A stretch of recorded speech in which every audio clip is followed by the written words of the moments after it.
Albus Dumbledore एक ऐसा नाम है जो पूरी जादू की दुनिया में इज्जत से लिया जाता है, लेकिन हर रोशन चेहरे के पीछे एक छुपी हुई कहानी होती है। एक दर्द होता है, एक पछतावा।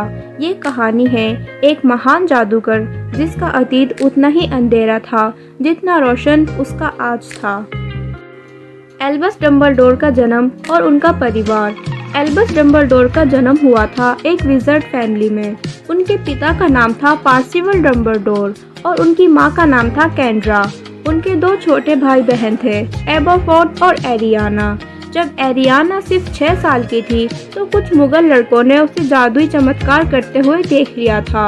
वो उसे मारने लगे और इस घटना ने एरियाना की ज़िंदगी हमेशा के लिए बदल दी। वो अंदर से टूट गई। उस दिन के बाद एरियाना इमोशनली अनस्टेबल हो गई। उसकी मैजिक का कोई कंट्रोल नहीं रहा। कभी कभी वो इतनी ज़्यादा ताकतवर बन जाती थी कि चीज़ें अपने आप उड़ जाती थीं, लोगों को चोट लग जाती थी। पर्सिवल की गिरफ्तारी और कैंड्रा का बदलता हुआ स्वभाव। एरियाना पर हुआ हमला देखकर उसके पिता पर्सिवल ने मुगल लड़कों पर हमला कर दिया।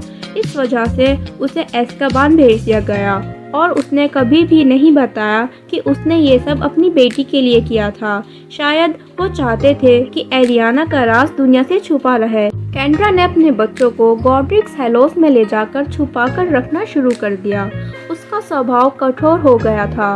वो चाहती थी कि एरियाना की मैजिक किसी को पता न चले।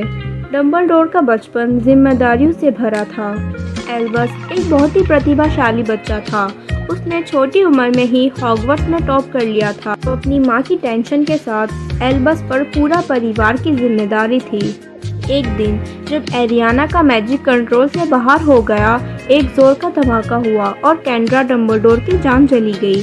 कैंड्रा की मौत ने एल्बस के जीवन को एक गहरा घाव दिया। अब उसके कंधों पर एरियाना और एबरफोर्ड की पूरी जिम्मेदारी आ गई थी। उसकी खुद की जिंदगी सब रुक गई थी। एक लड़का जो पूरी दुनिया जीत सकता था, अब एक बहन की दीवार के पीछे अपना सपना छोड़कर बैठा था। तभी जिंदगी में आया एक लड़का जो पूरी दुनिया जीत सकता था, अब एक बहन की दीवार के पीछे अपना सपना छोड़कर बैठा था। तभी उसकी ज़िंदगी में आया गैलेट ग्रिंडलवाल्ड, एक ऐसा दोस्त जो उसका सब कुछ बदल देगा और ले जाएगा उसे एक अंधेरे सफ़र पर। ज़िंदगी जब एक रास्ता बंद करती है तब कभी ना कभी एक नया दरवाज़ा खुलता है, लेकिन डम्बलडोर के लिए जो दरवाज़ा खुला उसके पीछे था अंधेरा। दिखाई देता सिर्फ सपना, एक ऐसा सपना जिसका अंजाम सिर्फ तबाही था। एल्बस का दिल टूटा हुआ था। उसने हॉगवर्ट्स पास आउट करने के बाद बड़े सपने देखे थे, लेकिन माँ के जाने के बाद उसे सब कुछ छोड़कर घर संभालना पड़ा। इसी दौरान गॉड्रिक्स हेलो में होती है उसकी मुलाकात एक नए पड़ोसी से, गैलेट ग्रिंडलवाल्ड, जो बैथिल्डा बैकशॉट का रिश्तेदार था। ग्रिंडलवाल्ड भी एक इंटेलिजेंट और पावरफुल विज़र्ड था। उसके सोचने का अंदाज, उसके विचार एल्बस के लिए वो सब कुछ नया लाए थे और डेंजरस थी। दोनों ने मिलकर ऐसे सपने देखने शुरू किए जिसमें वो मुगल्स और विज़र्ड दोनों पर राज करते। उनका नारा था फॉर द ग्रेटर गुड, यानी सबकी भलाई के लिए कुर्बानी ज़रूरी है। एल्बस उस समय नहीं समझ पाया कि वो किस रास्ते पर चल पड़ा है। वो ये सोचता था कि मुगल्स की रक्षा के लिए सब कर रहा है, लेकिन असल में वो एक औरत की मौत के बाद खुद से भाग रहा था। द डेथली हेलोस का जुनून। एल्बस और ग्रिंडलवाल्ड का जुनून सिर्फ राज करने तक का नहीं था, वो दोनों डेथली हेलोस के पीछे पड़ गए थे। उसका सपना था तीनों हेलोस पाकर मास्टर ऑफ द डेथ बनना। एल्बस का छोटा भाई एबरफोर्ड इस नई दोस्ती और सपनों से परेशान था। उसने एल्बस को रोका और उससे कहा, एरियाना का ख्याल पहले रखो, लेकिन एल्बस नहीं माना। उसकी आंखों में ग्रिंडलवाल्ड के साथ एक नई दुनिया का सपना था। एक दिन तीनों भाई एल्बस, एबरफोर्ड और ग्रिंडलवाल्ड के बीच एक भयानक झगड़ा हुआ। तीनों के बीच में लड़ाई शुरू हो गई। तीनों एक्सट्रीमली पावरफुल थे। अचानक बीच में आई एरियाना और सबको रोकने की कोशिश करने लगी और फिर एक कर्ज किसने मारा पता नहीं, लेकिन एरियाना की जान चली गई। एक औरत जो बचपन से ही दर्द में जी रही थी, आखिर खुद को उसके भाइयों और उनके दोस्तों के बीच मरना पड़ा। डम्बलडोर का पछतावा। इस घटना ने एल्बस को तोड़ दिया। मैंने एरियाना को मारा, शायद मेरा कर्ज था, शायद मैं ही उसका कातिल हूँ। उस दिन के बाद डम्बलडोर ने कभी ग्रिंडलवाल्ड से संपर्क नहीं किया। ग्रिंडलवाल्ड चला गया यूरोप में अपनी ताकत बनाने और डम्बलडोर वापस अपने गिल्ड के साथ जीने लगे। एक भाई, एक दोस्त और एक सपना, सब कुछ टूट गया। एरियाना की मौत ने एल्बस को जीते जी मार दिया। उसके बाद जो बचा था वो था सिर्फ गिल्ड, अकेलापन और दर्दनाक कहानी। जब दोस्त दुश्मन बन जाए और तुम्हारा सबसे बड़ा अतीत तुम्हारा सबसे बड़ा डर बन जाए, इंसान या तो लड़ता है या छुप जाता है। डम्बलडोर ने लड़ना नहीं चाहा, वो छुप गए अपने गिल्ड के पीछे, अपनी भूल से नज़र छुपाकर। एरियाना की मौत के बाद ग्रिंडलवाल्ड ने इंग्लैंड छोड़ दिया। वो आ गया यूरोप, जहां उसने अपने आइडियाज़ को हकीकत में बदलना शुरू कर दिया।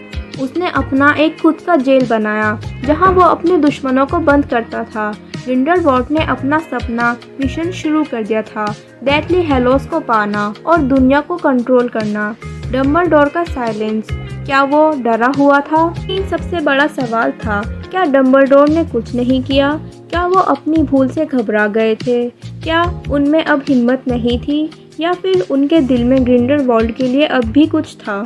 मिनिस्ट्री ऑफ मैजिक ने बार बार उनसे कहा, तुम जाओ, तुम ही उसे हरा सकते हो, लेकिन डम्बलडोर बार बार मना करते गए।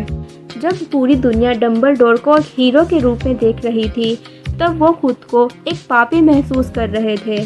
मैं उसे इसलिए नहीं हरा सकता क्योंकि मैं उससे प्यार करता हूँ। यह था एल्बस डम्बलडोर का सबसे बड़ा सच।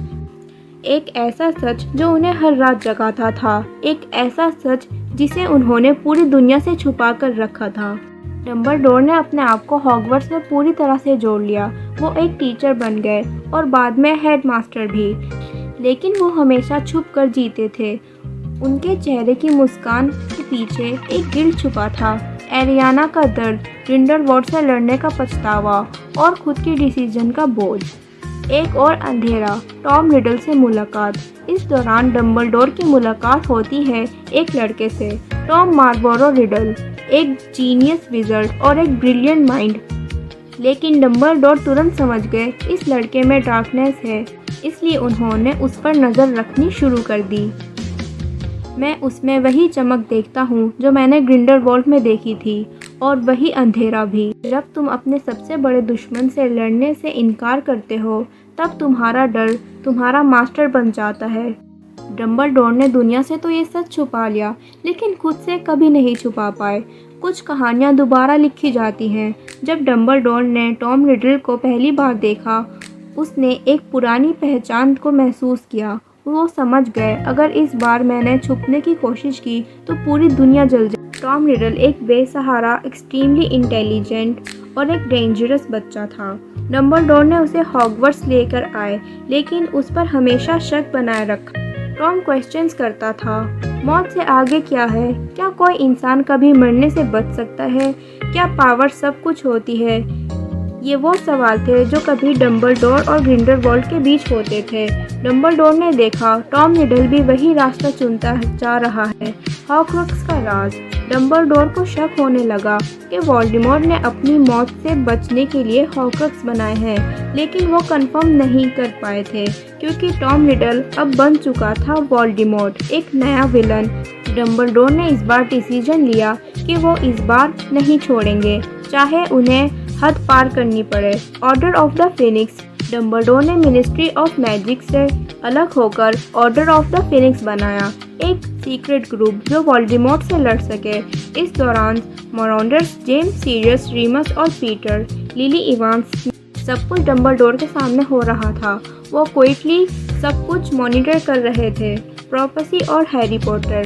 जब एक प्रोफेसी आई जो कहती थी उसका विनाश उसकी हाथों से होगा, जिसका जन्म जुलाई के अंत में होगा, डम्बलडोर ने तुरंत समझा वोल्डेमॉर्ट खुद ही अपनी बर्बादी लिखने जा रहा है। डम्बलडोर ने स्नेप के जरिए लिली को बचाने की कोशिश की, लेकिन हैरी के माँ बाप मर गए और हैरी बच गया। डम्बलडोर ने डिसाइड किया हैरी को डजली के पास भेजना चाहिए। उससे लव प्रोटेक्शन मिलेगा। बहुत लोग कहते हैं डम्बलडोर ने हैरी को राइज किया, जैसे सोल्डर एक विपन को। हैरी के लिए सब कुछ छुपा गया, उसकी ओरिजिन्स, उसकी इम्पोर्टेंस और उसका फाइनल सेक्रीफाइस। मैं उससे प्यार कर बैठा और इसीलिए मैंने उसे सच नहीं बताया। ये डम्बलडोर के अपने शब्द थे। डम्बलडोर इस बार लड़ रहे थे, लेकिन हर कदम पे उनका गिल्ट साथ चल रहा था। वो चाहकर भी एक निर्दोष जिंदगी को नहीं बचा सके। हैरी के जरिए वो अपना पास सुधारना चाह रहे थे, लेकिन क्या हैरी भी एक नई एरियाना बन जाता? एक समय था जब डम्बलडोर ने सपना देखा था डेथली हैलोज का मास्टर बनने का। साल बीत गए, लोग बदल गए, लेकिन वो सपना कहीं न कहीं उनके अंदर जिंदा था। सिर्फ इस बार उस सपने में शान नहीं थी, बल्कि पछतावा था। एल्डर वॉन्ड, जादू की सबसे शक्तिशाली छड़ी। ग्रिंडेलवाल्ड ने डेथली हैलोज के लिए सब कुछ कुर्बान किया था और एल्डर वॉन्ड उसके पास थी। 1945 में डम्बलडोर ने फाइनली हिम्मत जुटाई और ग्रिंडेलवाल्ड से सामना किया। एक भयानक ड्यूल था, शायद दुनिया का सबसे लेजेंडरी बैटल।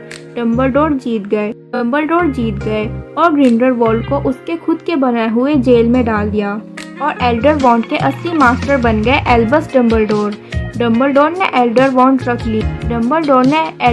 रख ली, लेकिन उन्होंने कभी भी उसे दिखावा नहीं बनाया। उनके पास पावर थी, लेकिन अब उनके पास ईगो नहीं था। मैं उस वैंड का मास्टर नहीं हूँ, मैं सिर्फ उसका जिम्मेदारी उठा रहा हूँ। उसके लिए ये वैंड सिर्फ एक याद थी, ग्रिंडेलवाल्ड प्यार, एरियाना की मौत और एक और खोई हुई जिंदगी। पूर्ण जीवन पत्थर, दूसरा हैलोज। डम्बलडोर को एक दिन मिलता है पूर्ण जीवन पत्थर, जो वोल्डेमॉर्ट के हॉर्क्रुक्स के अंदर छुपा है। लेकिन जैसे ही उसे एक्टिवेट करते हैं, उन पर एक कर्स लग जाता है। उनका हाथ जल जाता है और वो जान लेते हैं कि उनके पास सिर्फ 1 साल का समय बचा है। उन्होंने हैरी के लिए जो पत्थर गोल्डन स्निच के अंदर छुपा दिया। सेवर्स स्नेप और डम्बलडोर का फाइनल डील। डम्बलडोर जानते थे कि उनकी मौत निश्चित है, इसलिए उन्होंने प्लान बनाया अपनी ही डेथ का। स्नेप, जिसके दिल में लिली पॉटर के लिए असली प्यार था, जब समय आएगा तुम मुझे मार देना, वो वोल्डेमॉर्ट के लिए ज़रूरी होगा। सब कुछ प्लान था ताकि एल्डर वॉन्ड का कंट्रोल किसी के पास ना जाए।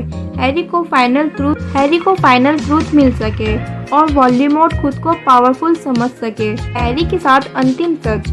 जब हैरी 6th ईयर में था, डम्बलडोर उसके साथ हॉर्क्रुक्स ढूंढने लगे, लेकिन केव में जाकर वो पॉइजन पी लेते हैं और वापस आकर स्नेप से अपनी प्लान मौत का स्वीकार करते हैं। सेवर्स रीज और एक फ्लैश के साथ एक महान जादूगर अपनी अंतिम कहानी का पतरा बन जाता है। जिस इंसान ने जिंदगी भर सीक्रेट्स छुपाए, उसने अपनी मौत भी एक सीक्रेट बना दी। डम्बलडोर का अंतिम सफ़र एक सेक्रीफाइस था, जिसमें प्यार भी था, गिल्ट भी था और पछतावा भी था। लेकिन उन्होंने जो छोड़ा वो सच में शांति थी। ग्रिंडेलवाल्ड और डम्बलडोर की आखिरी मुलाकात। डम्बलडोर एक ऐसे मोड़ पर खड़े हैं जहां उनका पास्ट उनके सामने खुद जिंदा होकर खड़ा हो गया। ग्रिंडेलवाल्ड, जिस इंसान से कभी उन्होंने दोस्ती की थी, जिसके साथ नए सपने देखे थे, आज वही उनके सामने एक कैदी के रूप में जेल में था। ग्रिंडेलवाल्ड, एल्बस, क्या तुम मुझसे अब भी नफरत करते हो? डम्बलडोर, मैं तुमसे नफरत नहीं करता गैलेट, शायद कभी की भी नहीं थी, लेकिन अब नहीं, बस दुख है। ग्रिंडेलवाल्ड, दुख किस बात का? एरियाना के लिए या फिर अपने सपनों के टूटने के लिए? डम्बलडोर, एरियाना के लिए भी, पर सबसे ज़्यादा अपने आप के लिए। मैं जानता हूँ हम दोनों ने उस दिन कुछ खोया था। तुमने अपना रास्ता, मैंने अपनी रूह। एक गहरा सन्नाटा छा गया, सिर्फ उनके बीच की यादें बोल रही थी। ग्रिंडेलवाल्ड ने आंखों में थोड़ा सा पछतावा, थोड़ा सा गम और थोड़ा सा घाव लिया। वोल्डेमॉर्ट मुझे ढूंढने आएगा एल्बस, मुझे पता है। डम्बलडोर सिर्फ एक बार सिर हिलाते हैं। हाँ, आएगा और तुम उसे कुछ नहीं दोगे। ग्रिंडेलवाल्ड, बिल्कुल नहीं, तुम्हारे राज अब भी तुम्हारे और मेरे अंदर सुरक्षित हैं। ये उन दोनों की आखिरी मुलाकात थी। ना माफ़ी मांगी गई और ना दी गई। बस एक पुरानी कहानी, एक आखिरी मुलाकात चुपचाप बंद हो गई। डंबलडोर और ग्रिंडेलवाल्ड की वो आखिरी मुलाकात नफरत से ज़्यादा दर्द और पछतावे से भरी हुई थी। दो दोस्तों का सफ़र जिसका अंत शायद कब का हो चुका था, पर उसका बोझ दोनों के दिलों पर अब तक था। कभी कभी दोस्ती और दुश्मनी के बीच सिर्फ एक फ़र्क होता है, सिर्फ एक फैसले का। और डंबलडोर और ग्रिंडेलवाल्ड दोनों उस फैसले की कीमत ज़िंदगी भर चुकाते रहे। तो ये थी डंबलडोर की पूरी कहानी। अगर आपको वीडियो पसंद आई तो लाइक ज़रूर करें और हमारे चैनल हॉगवर्ट्स इज़ होम को सब्सक्राइब करना ना भूलें। और मिलते हैं अगली वीडियो में एक नई स्टोरी के साथ।